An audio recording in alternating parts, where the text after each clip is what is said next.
Welcome to new TV Telugu. ఇప్పుడు Telangana top 10 చూద్దాం. ధర్మపురిలోని లక్ష్మీ నరసింహస్వామి ఆలయంలో ముక్కోటి ఏకాదశి పర్వదినాన్ని పురస్కరించుకొని అధిక సంఖ్యలో భక్తులు ముక్కోటి ద్వారం గుండా వెళ్లి స్వామివారిని దర్శించుకున్నారు. ఆలయం నరసింహ నామస్మరణతో మారుమోగింది. ఈ సందర్భంగా ఆలయ పరిసరాలు భక్తి శ్రద్ధలతో నిండిపోయాయి. భక్తులు స్వామివారి దర్శనం కోసం బారులు తీరారు. వైకుంఠ ఏకాదశి సందర్భంగా కరీంనగర్లోని మహాశక్తి ఆలయం భక్తులతో కిటకిటలాడింది. కేంద్ర మంత్రి బండి సంజయ్ కుమార్ వెంకటేశ్వర స్వామివారిని దర్శించుకొని ఉత్తర ద్వారం ద్వారా శ్రీవారిని సేవించి ప్రత్యేక పూజలు చేశారు. ముక్కోటి ఏకాదశి నాడు స్వామిని సేవించడం పూర్వజన్మ సుకృతమని, ప్రజలందరూ ఆయుర ఆరోగ్యాలతో ఉండాలని ఆయన ఆకాంక్షించారు. నిజామాబాద్ నగర్ ప్రెస్ క్లబ్ ఎన్నికల పోలింగ్ ప్రారంభమైంది. రిటర్నింగ్ అధికారులు భాను తేజ, పిటి శ్రీనివాస్ పర్యవేక్షణలో మధ్యాహ్నం 1 గంట వరకు ఓటింగ్ కొనసాగనుంది. అనంతరం కౌంటింగ్ ప్రారంభమవుతుంది. ఎన్నికల్లో పోటీ చేస్తున్న అభ్యర్థులు తమ గెలుపుపై ధీమా వ్యక్తం చేస్తున్నారు. ఈ ఎన్నికల ప్రక్రియ ఉత్కంఠభరితంగా సాగుతోంది.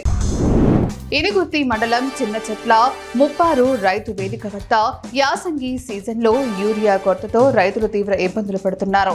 గంటల తరబడి క్యూలో నిలబడి ఒక కార్డుకు ఒక బస్తా మాత్రమే ఇస్తున్నారని, చలిలో చెప్పులు క్యూలో పెట్టి ఎదురు చూస్తున్నారని, తోపులాటలు కూడా జరిగాయని తెలిపారు. పోడు రైతులు కూడా హక్కు పత్రాలు, బ్యాంకు రుణాలు పొందిన యూరియా సరఫరా లేకపోవడంతో ఆందోళన వ్యక్తం చేస్తున్నారు. ముక్కోటి ఏకాదశి పర్వదినాన బేజంగి శ్రీ లక్ష్మీ నరసింహస్వామి ఆలయంలో ఉత్తర ద్వార దర్శనం అనంతరం నూతనంగా ఎన్నికైన గ్రామ పంచాయతీ సర్పంచ్ బొల్లం శ్రీధర్ పెద్దమ్మతో పాటు వార్డు సభ్యులను ఆలయ కమిటీ చైర్మన్, సభ్యులు, పూజారి ఘనంగా సన్మానించారు. ఈ కార్యక్రమంలో ఆలయ కమిటీ చైర్మన్ జల్లా ప్రభాకర్, సభ్యులు, పూజారి మధుసూదనాచార్యులు, వార్డు సభ్యులు మహేష్, లక్ష్మి, విజయ, గ్రామస్తులు పాల్గొన్నారు. వైకుంఠ ఏకాదశి పర్వదినాన్ని పురస్కరించుకొని రామగుండం శాసనసభ్యులు మఖాన్ సింగ్ రాజ్ ఠాకూర్, సతీమణి మనాలి ఠాకూర్ గోదావరి గనిలోని శ్రీరామ మందిరంలో జరిగిన వేడుకల్లో పాల్గొన్నారు.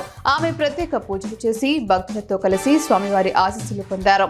ఆలయ నిర్వాహకులకు, భక్తులకు వైకుంఠ ఏకాదశి శుభాకాంక్షలు తెలియజేశారు.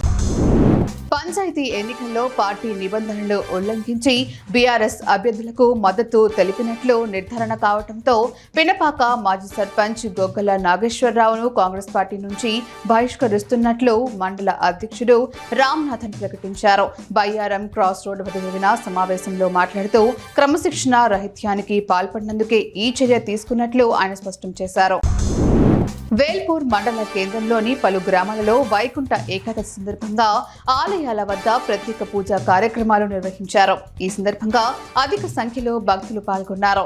ఆలయ పూజారి పవన్ శర్మ ఈ వివరాలను వెల్లడించారు. బాల్కొండ నియోజకవర్గంలో ఈ ఉత్సవాలు ఘనంగా జరిగాయి. సాగర్ నియోజకవర్గంలోని ఎక్సైజ్ అధికారులు వైన్స్ ప్రసాద్ చెప్పినట్లు నడుచుకుంటూ తనను వేధిస్తున్నారని, వారి వేధింపులు భరించలేక పురుగుల మందు తాగి ఆత్మహత్యకు పాల్పడమే శరణ్యమని హాలియాకు చెందిన మద్యం వ్యాపారి విద్యాసాగర్ రెడ్డి ఆరోపించారు. తనకు ఏదైనా జరిగినా ఎక్సైజ్ అధికారుల వేధింపులు తట్టుకోలేక మానసిక ఆందోళనకు గురై ఆత్మహత్య చేసుకున్న అందుకు జిల్లా ఎక్సైజ్ అధికారులతో పాటు వైన్స్ ప్రసాదే బాధ్యత అని ఆయన అన్నారు. వరంగల్ జిల్లా నర్సంపేటలోని ద్వారకా శ్రీ వేణుగోపాల వెంకటేశ్వర దేవస్థానంలో ధనుర్మాస ఉత్సవాల్లో భాగంగా ముక్కోటి ఏకాదశి వేడుకలు అత్యంత అద్భుతంగా నిర్వహించారు. ఆలయ అర్చకులు శ్రీధర్ శర్మ తెలిపిన వివరాల ప్రకారం ఉదయం 5 గంటల నుంచి ఉత్తర ద్వార దర్శనం, 6 గంటలకు ముక్కోటి ఏకాదశి వేడుకలు అంగరంగ వైభవంగా జరిగాయి.